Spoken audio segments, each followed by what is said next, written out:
বহু রহস্য জড়িয়ে আমাদের হিন্দু পুরাণের প্রতিটা পাতার সৃষ্টি। আজ তারই একটা। ধরুন আপনাকে আমি যদি জিজ্ঞাসা করি, আচ্ছা বলুন তো, পৃথিবীর প্রথম পুরুষ ও স্ত্রী কে? অনেকেই বলবে অ্যাডাম অ্যান্ড ইভ। আর বলবেন নাই বা কেন? ছোট থেকে প্রতিটা স্কুলে, বইতে, আমাদের বাড়ির টিউশনে, সব জায়গায় এটাই শেখানো হয়। ভুলটা হচ্ছে গোড়ায়। ইংরেজরা আমাদের ভারতে আসার পর আমাদের শিক্ষা ব্যবস্থা আরো উন্নতি হয়েছে।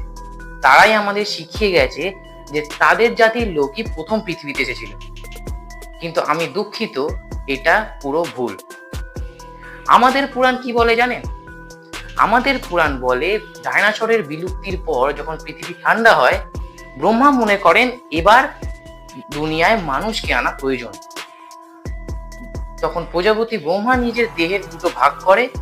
বাঁ অংশের দিক থেকে হয় এক পুরুষ, নাম মনু, আর ডান অংশের দিকে জন্ম নেয় এক নারী, নাম শত্রুপা। পরবর্তীকালে তাদের 5টা সন্তান হয়, 2টি পুত্র আর 3টি কন্যা। 2টি পুত্র উতালপাত অ্যান্ড সমুদ্রপাত, 3টি কন্যা আকুতি, দেহতি আর প্রাসুতি। এখন সবচেয়ে বড় আশ্চর্যের কথা এই, পুরাণ বলছে এই 5 জনেরই বংশধর হচ্ছে গোটা পৃথিবী। কি আশ্চর্য তো! কিন্তু এটাই সত্যি বলেছে পুরাণ। এবার আপনি বলবেন অ্যাডাম আর ইভ কি ভুল? দেখুন, আমি ভুল বলছি না, কিন্তু সাধারণভাবে দেখতে গেলে বইতে এও লেখা আছে যে ইংরেজদের জন্ম হয়েছিল হিন্দুর জন্ম হওয়ার 500 বছর পর। এবার আপনি এটাও প্রশ্ন করবেন যে আমরা তো জেনেছি এপ থেকে আমাদের সৃষ্টি, এপ থেকে ধীরে ধীরে মানুষ আরো উন্নতির দিকে এগিয়ে আজ আমাদের পুরো উন্নতির শরীর।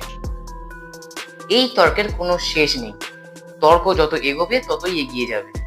এই জন্য কথায় বলা হয়, বিশ্বাসে মেলায় বস্তু, তর্কে বহুদূর।